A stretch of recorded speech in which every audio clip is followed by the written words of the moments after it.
Hindi mo ibibigay lang po, personalized lang yan. Para po sa inyo. Thank you po. Thank you po. Salamat. May bigay po kami ng microphone. Libre po.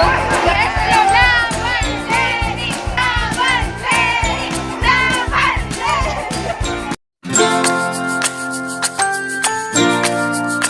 You can call me Queen Bee.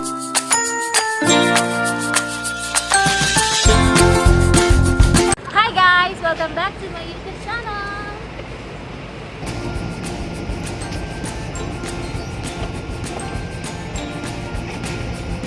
Dito na po kami sa Naga City. Ay, wait. From Iriga City din si Ja. Magkasama kami. And syempre po, ang ka-meet up namin. Hi! Hi, vlog. Ay, ano pala si Lindy from Goa Hi, Town, Lindy from from Goa. Iriga. Si Ate Willie From Iriga din. from Iriga din. Pero from 53. Yes po. Ayan. Sige po. Kumabol po si Kat. Sige po pala. Tricycle. Sarap mo tayo kaya malaman ko. Tahong lang po kami, kuya. Eh, magkakilala na kayo si Mikey from Milahor. Si Hi, Mikey. Sam. Mga from Iriga. May tiga.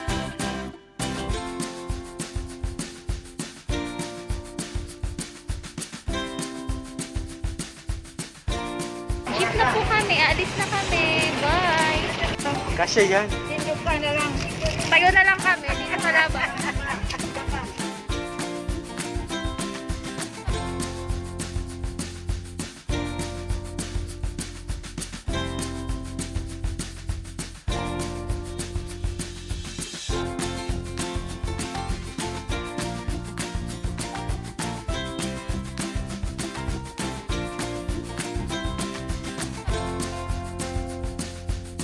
A few moments later. Thank you, kuya. Ingat. Dito na kami sa venue for today. For our event. Our Philippine President. Ayan. Super prepared na ang venue. Ang call time namin is 11 noon.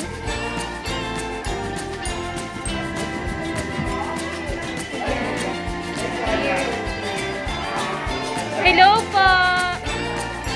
Yung mga ano po natin nilang from Iriga. Hello po! Si Sam. Si Gian po. Ay, siya yung ano, dun sa Hello, Kenneth! Ayan si Ken from Pamplona. Hi, Kenneth! Hello! Nagpa-vlog siya. Dun sa ano, registration area here.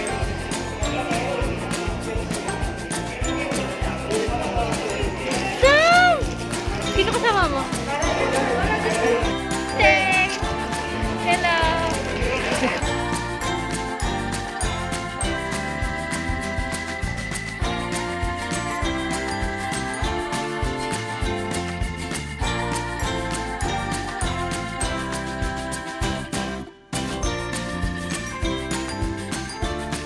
Pink ribbon check. Pink candle check. Pink mask check. Pink cell phone case check. Pasakaw. Luis. Joshua from San Jose. Dean from Naga. Ken from Pamplona. Joseph from Naga. Renato from Masbate. Mikey from Milahor. DJ from Calabanga. MJ from Siluma. Ted from Naga. Cesar from Caramoan. Sam from Iriga. Si Ate Elaine from Ligaon. Michelle from Sangay. Si Kim from Legazpi. And then si Jeffrey from Tabaco Albay. Si Ate Queenie from from Iriga City! Yan so ako. Ayan, Richard from Kamaligan. And then from Jimwell from Ginza. Jomel. Okay, sorry. Ayan, Mark from Bumbon. Si Benedict. Okay. Sige, okay na. San Fernando pa yun pa. San Fernando. Name po. From Bulag. From Bula. Name? Sheena. Shilani from? Bigman. Bigmanan. Binalaba. Okay.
duly promoted by the Philippine Eagles duly promulgated by the Philippine Eagles and by my club, and by my club, the, with the national fraternities, and my fellow Eagles. and with my fellow Eagles. So help me God. So help me God. Congratulations. Hiling-diling dahil sa isang bituin ng pag-asa, kayo po yun. If we would request Vice President, Kailan tayo? Whatever kind of job, status in life, gender or sexuality you have, or what you are, we're all believing that writing can make a big difference in our society. and sa youth sector, solid people. Kampanya ng mamamayan at susunod. Sabi nga po ninyo, People's Campaign. Ito ang magpapalala sa inyo sa 2022. Kami po ang mga district coordinators at city municipal coordinators ng Solid Learning Bicol. Sa lahat ng munisipyo at siyudad sa 5 distrito ng Camarines Sur, sa darating ng mga araw, ay itatayo po natin ang isang malawak at malalim na lakad ng ating makinarya hanggang sa antas ng barangay at kung maaari ay hanggang antas presinto. Tara na, lumabas tayo, tumaya. Tara na, magkaisa para sa ating bansa. Tara na, magsama-sama. Kung di ganun kailan pa, kung di ngayon kailan pa.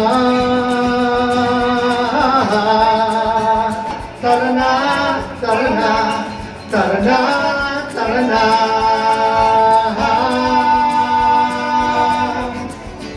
Tuloy ang laban. Tara na. Tuloy ang laban. Tara na. Tuloy ang laban. Panalo ang bayan. Tuloy ang laban. Thank you.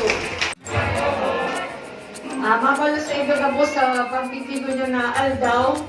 Naghahagad akong dispensa. Dahil si request sa kuya ng Solid Learning Bicol, kadakol na suruwayan na meetings. Pero ang problema ko, dahil kung ma-extend si aldaw, dahil pag-abot ko sa Manila, patarlak na ako, pagkatapos kong tarlak, mapabakolod ako. Pagkatapos kong bakolod, mapabatangas ako, pagkatapos kong batangas, mapasibo ako. Kaya may yung matutuludan. Kaya, panlimang aldaw ko, inihuring aldaw ko digdiyo sa Naga. Pasensya na kamo. Na deita mapagbigyan si gabos na grupo. Pero ang sa kuya lang asigurasyon, nahihiling ko kamo. Nadadangog ko kamo. Saka nahihiling sa kanadadangog ko kamo, puon pa kan mga nakaaging simana hanggang unyan. Kaya ang sa kuyang pagpasalamat, gusto na sana. Pero siguro tawanan ko lang kamo ng dikit na istorya. Kaya kita medyo naghahabol mo niyan dahil mayo talaga akong planong magkandidato. Si mga hararanis ako nakakaulay ko, aram na day ako nagpaplano magkandidato. In fact, magbuon end of July hanggang end of September, sipigsisibutan ko talaga na ma-unite si mga iriba-ibang mga forces. Sa pagtubod, nadakulaon na maray ang nakataya sa eleksyon kan 2022 na mas magiging maray ang satuyang laban sa mga makukusog na forces kung magkasarado. Kadakol akong ginibong eswersos, kadakol na taong kinaulay, ang ibang mga contenders kinaulay kundi pirang beses para makimahira na magkasararo kami. Kang huna kung haranina kami sa pagtugdasting sa unity ticket, saka man nag-crumble si Urulay. Pag-crumble kang Urulay, dikit na sa ng aldaw, filing na. Pagkatapos mag-crumble si Urulay, nagpuli ako dito sa Naga. Nagpuli ako dito September 30 para maglipat ng registration. Dahil gusto ko maghanda na option sa kuya si pagkandidato sa lokal. Pero nga nagpuli ako dito, saka maniluwas kang isang bayan si sa indang nomination. Kan na-nominate ako kang isang bayan, duman nagpuod na mag-iba si direksyon kang Duros. Biglang naging possibility na ako ang kandidato. Naghagad ako ng pirang aldaw para ayuson, pero pagkatapos ng pirang aldaw, kandidato na ako. Pag pinabalikan ko si istoryahan sa kuyang pinag-agihan, pero permisa na ako last minute. Kan 2013, siguro girumduman nyo si istoryahan 2013, Ang istoryahan 2013, bago nagadan si Abong, nakakasana si mga kandidato, bigdiyo sa tuya. In fact, ang dapat na magkandidato ka si Congressman Gabby Bordallo para representative kang 3rd District kang Camarines Sur. Pero bago nag-filing, biglang nagkaigwa ng problema sa pag-iriba na huring aldaw kang pag-filing candidacy, biglang kandidato na ako na mayong maghahanda.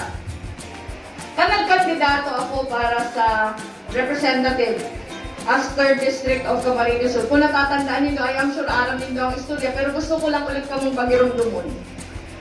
8 LGU ang nasa 3rd District. Ang 7 mayor, di ko kakampi.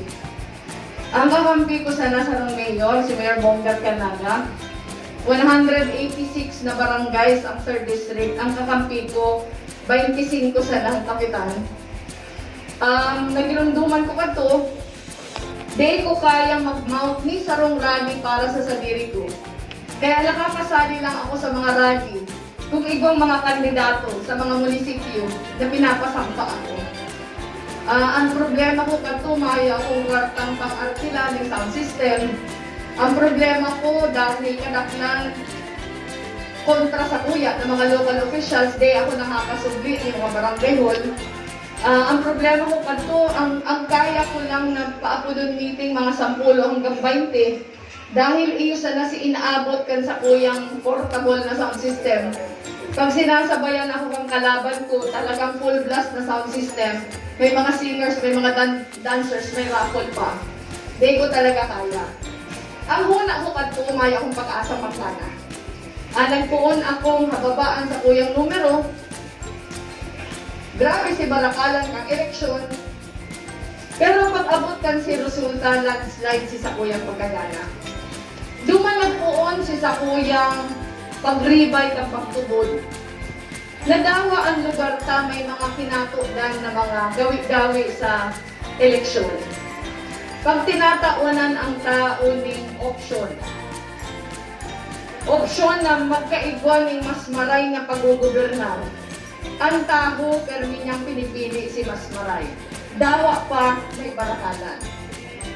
Kanagkandidato akong 2016 bilang VP Ara Manindo, na mayo man akong balak magkandidato ng VP. Ang pinag-iisipan ko kanto kung mare-eleksyon ako bilang congressman o dahil na ako makandidato dahil nag-a-apply ako kanto sa judiciary. Bigla na si mga choices kang partido na mag-VP, gabos naghabo. Hanggang ako si last choice, na no choice na ako. Kang ako nagkandidato bilang VP, aram lindo, anong kami magkaralaban? Nagpun ako, 1% ako, pang anong sa anong na kandidato. Pero siguro ang sakuyang advantage sa ibang kandidato, dahil mahigos ako. Mahigos ako, nai-enjoy ko ang sa kuya bakong task. Kada ko sa Indo, nakaibanan ko na dati. Yan si Randy, yan si Carl Charlie, si Dan, iba pa. Nakaibanan ko. Aram nindo na nai-enjoy ko, nakairi pa kamo. Bako siyang trabaho para sa ko. Iyo gari yan si advantage ko. Kaya ako mahiguson, kaya magpuon magmata hanggang matanambang kaya ko maglakaw. Dahil gusto ko si ginigibo ko.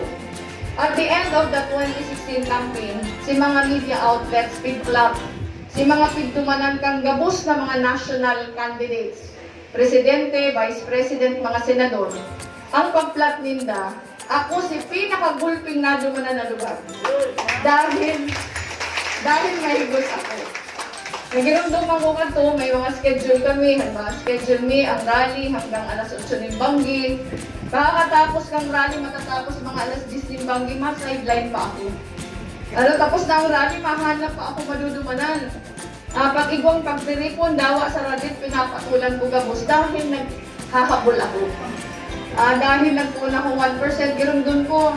Nag-file ako, 1% ako, end of October, garo 4% ako, end of November, garo 7% ako. Paano ay luway? Paano ay luway na pagsakat? Pero pag abot kang eleksyon, gana kita.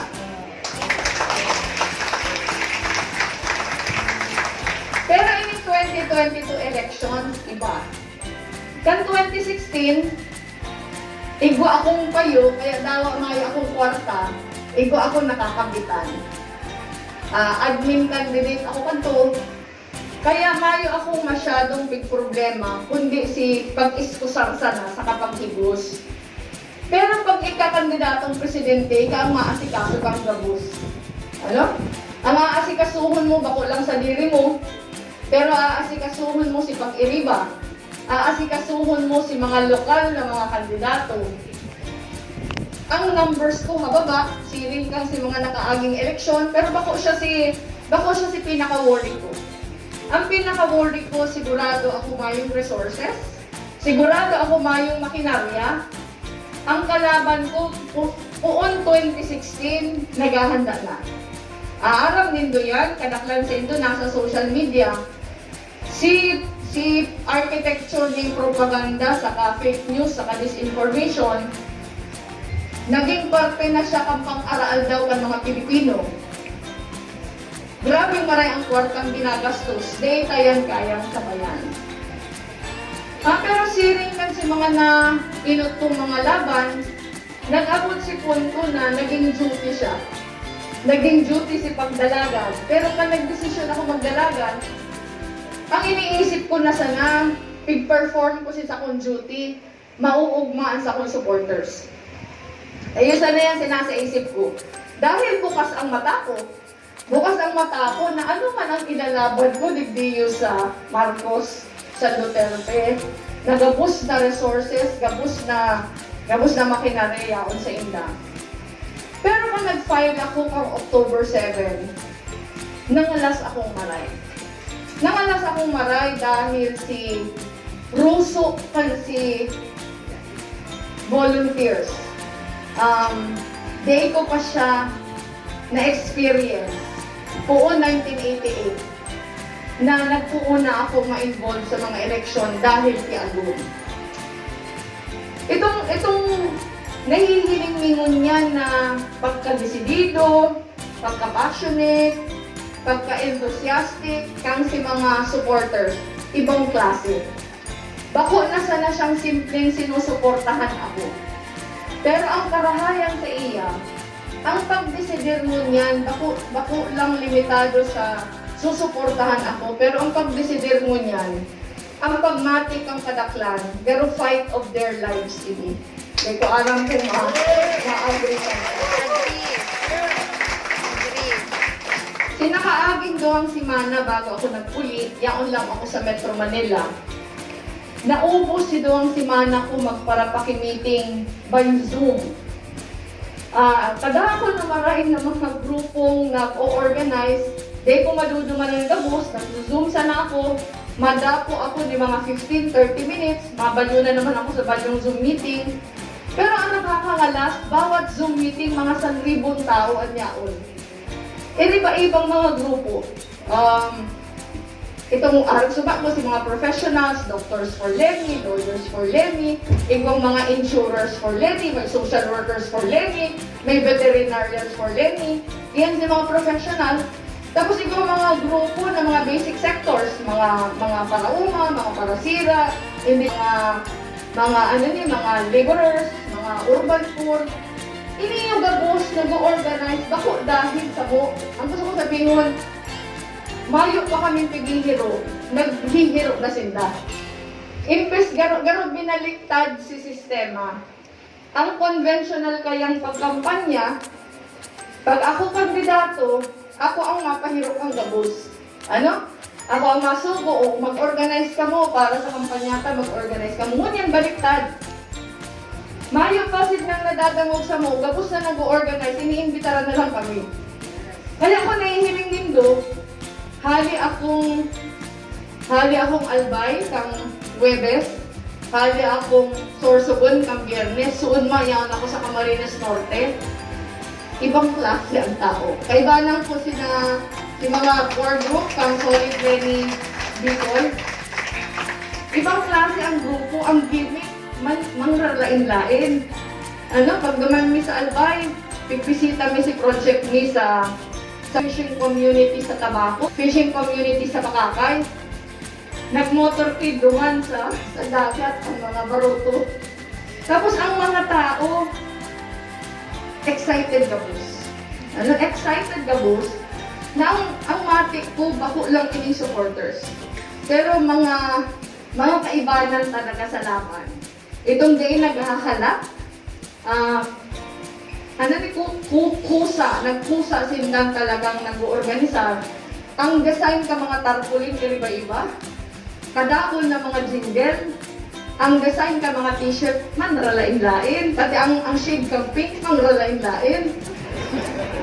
Pero yan, sa pagkakaiba, yaon ng gayon. Kaya ang pakiulay ko sa campaign team ni Deita Pag-District, sigapos na gustong nindang gibuhon, pero may guidance lang baga. May guidance lang kung paano, pero tauanan ning pagkakataon ang gabos na gibuhon, si sa hiling nindang dapat nindang gibuhon. Si creativity paluwason, si innovativeness paluwason. Dahil at the end of the day, pero iyon ni si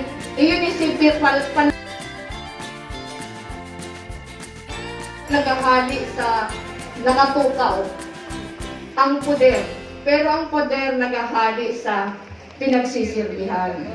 Sa halawig na panahon, puon kang ako nasa Congress, hanggang ako na Vice President, ang klase kang pag-gobernar na pagpupurbaran ng dibuho na pinunan ka sa Kuyang Agum, si pagtataon ng espasyo sa mga nasa baba. Bako lang ining espasyo na garo ang iba kaya garo ginagamit lang ang mga sectors na pang-display. Nahihiling ko si ibang kandidato, may kaibanan ng parauma, pero garo display. Ginagamit ng pag-kampanya. Kaya nga sabi ko, siguro yun niyo ang ipapamatik sa mga pagkakampanyahan ta. Napag-kampanya, gapos kami masabing namumukan ni ang mga kasalalitan. Gapos kami masabi na habo mi ng korupsyon. Pero, ang pinakasukol, paano mo yan pinahiling kaagi mong roles na play? Kung halimbawa nag-mayor sinda o nag-congressman sinda, hilingon ka ano mga batas na pagpasar ninda para ba talaga yan sa mga kasalalitan? Pag sinabi nindang habuming korupsyon, ano ang pruweba? Dahil madali sana magsabi ng platform of government. Kaya nga pa nag-a-attend ako ng debate o pag nag-a-attend ako ng mga forum, pero may hinahapot ano ang platform of government, importante man yan. Pero sa hiling ko, yan kaya ang pinakamadaling parte, magkuha ka ng mga advisors, magbilog ka ng platform of government, itataram mo. Pero ang mas difficile kaya si pag-operationalize. Ang mas difficile, ano ang pruweba mo na ang pinapangako mo niyan, didibuhin mo. Kaya para sa kuya, iyo ang kagayunan kang kampanyata mo niyan. Sigurado akong dai ko kayang sabayan ang kampanya nila dahil kadako sinta na mayo sa ko. Pero ang nahihiling mo niyan na tao na mismo ang naghihiro, iyan man ang mayo sinda.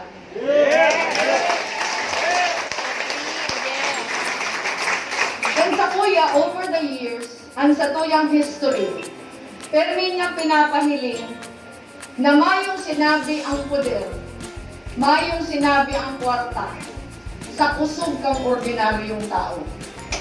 So sa kuya, ang challenge sa tuong niya, yan challenge. Aram ko nagabos ng bisi-bisi dito, aram ko na gabos ng bibigil kung ano nandidibuhon ni. Sa kuya lang, makanood kitang magdaog. Ano? Pero kada may pagkakataon ako makaulang supporters, pero may ako nakikiulay. Di man mag-blame ang supporters na nakikiiwal. Ano, kadakon supporters nakikiiwal online, talaga man makasuya kung nahihiling mo nakahambugan ang mababasa mo. Pero sa kuya, maghanap kita ng paagi na nakakanood kitang magdango para dangugan kita. Tapos ang manner kang pag-correct ka sa inda, itong astatural kita, mayo nang madangog sa dawa kisay. Pag mayo na sa itong madangog, daog kita. Ang kaipuhan tamon yan, magpagulpi kita. Pero si klase kang pagpagulpi na tama. Bako ini si klase kang pagpagulpi na aalokon mo lang dahil may katugaan ka kung ano mangyayari. Pero si klase kang pagpagulpi na kaya sinda nagbabali sa to. Dahil aram na ninda ang totoo, and nagpa-promise sinda na sa laban ng iniyo, iibanan kita hanggang katapusan. Ini si klase ng laban na masusustenta hanggang May. Na para kaya sa kuya, di ini pwedeng turuga-tugaan sana. Na tutugaan ka mo niyan, pag may nagtuga ni mas dakula sa tuga ta, malipat na sinda duman. Sa halawig na panahon, araw kami ang very conventional na politika. Itong testigo. Nung kapitang nagpatol, sa klase kang politikang nagdadanay hindi sa to. Pero ang tao, dapat mayo kitang pigo-ofrecer. Ang nagagastusan pa supporters. Pero ang tao, taano ta kita ang pinipili? Mao iyo. Kaya kuya, di ako natatakot dahil makwarta sinda. Di ako kayo natatakot. Dahil naprobaran ko na paulit-ulit na dawa importante ang kwarta. Mas importante si tiwala kang tao sa imo. Yes. Kaya kuya, ang iba natatakot, nahahandal na ang mga politiko ngayon dahil sa tuma iba. Dahil man gabos, dahil iba man diraray. Pero sa kuya, dahil ako hadit. Ang leksyon sa sakuyang buhay. Pwede muna, kakulangan kaya yun yan. Pero naabot ang panahon na blessing, walang iyan. So sa kuya, kadakol opportunities mo yan. Ang number one na opportunity, yaon ka mo sa katain ko, mahihigos. Pero ang second na opportunity na iyo ang kaikuhan tang dibuho na sa masunod na aldaw, paano kita mapagulti? Ano? Dahil kita madara na urog makita mo niyan, okay lang. Dahil kadakol pa kitang kaibanan na habong magtumarparte. Sinda ang gulungan ng tao. Si mga tao may pakiaram dahil sibot kami, may pakiaram dahil jaded na sinda, iyo ang sa tuyang kukumbinsi ron. Si mga basic sectors, aram ko na mga leaders kamo ang kanya-kanyang grupo. Ang pakiulay ko, pag nakumbinsita na si mga kairiba tadigdi, baka pwedeng magluwas na kita. Halimbawa, si Ka Charlie. Si Ka Charlie, tinutubod kang kadakol ng mga Fisher Folk Organization. Baka Ka Charlie pwedeng ma-updata na sa ibang mga pag-iriba sa ibang lugar. Dahil kadakol pong lugar na either mayong pakiaram or iba ang pagtutubulan. Iyo yan si kaituhan tang agdahon. Sa hiling ko may oras pa. Ibabangitang 7 bulan. Relax lang ang numbers na mapun talaga kita sa baba. Basta ang satuya lang na objective, ang trajectory ta pataas. Tapos ang numbers ta pusog, bakong maluhoy. Dahil kung mga haralang ko na numbers na weak ang base, ara manindo na in the past elections, si mga naaamay na haralang kawon na naglalas, kita dikit-dikit sana basta pusog. Pero iniburi na ta medyo haloy na ako. Sunod-sunod pa kayo naman ako. Pero itong pagtubod na pag sinabi tang gusto tang i-unify the bus, di kita mapuon after the elections. Pero mapuon kita muna.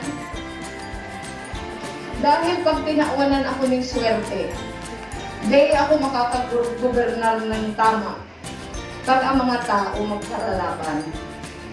Kaya ang hinahagad ko sa Indo yan na sa pagtabang sako, terming ginigurundong na ako instrumento sana, pero ang tatabangan si satong pag-iriba. Kaya hinihikayat ko ang kabos na si pagsulod na lingping, dapat tawanan tang meaning, bako lang urog makita, tagabos kita na kape. Pero tawanan tang meaning si pagsulod na lingping. Ang gustong sabihin kani, pinapadangat ta si pag-iriba ta, paano ta pinapahiling si pagpadanga, na si pinaka nawawalat, inaakay ta para makingga sabay ta na. Nagpapasalamat ako sa gabos na nagsasakripisyo, nagagastos. Si mga solid Lenny Bicol na kaibanan ko since Wednesday, pero dahil na nagtutuluro.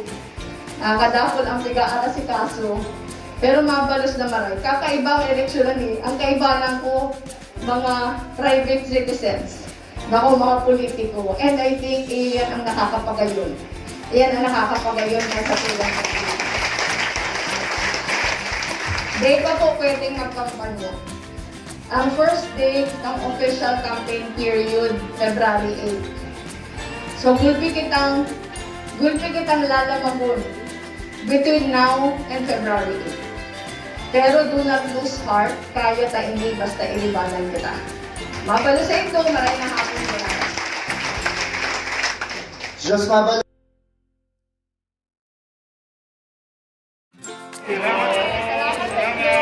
Thank you very much po. Thank you very much po. Bibigay lang po, personalized lang yun. Para po sa inyo. Thank you po. Thank you po. Salamat.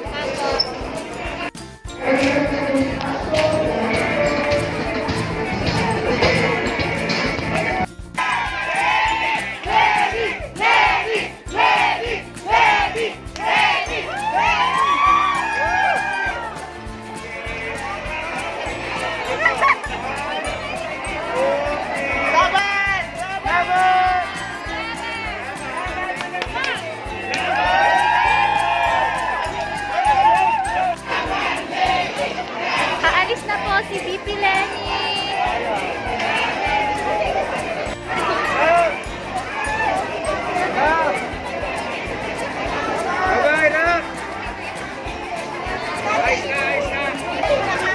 Bye-bye po. Bye-bye po.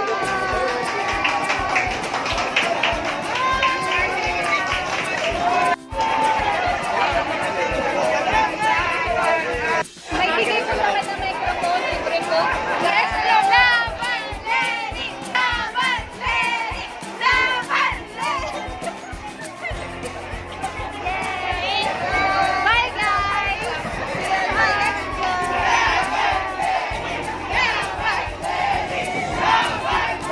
Let's go! Yes! Tapos na po ang ating activity today. Marireceive pala yung boses. Thank you everyone. See you on my next vlog. Laban Lenny 2022.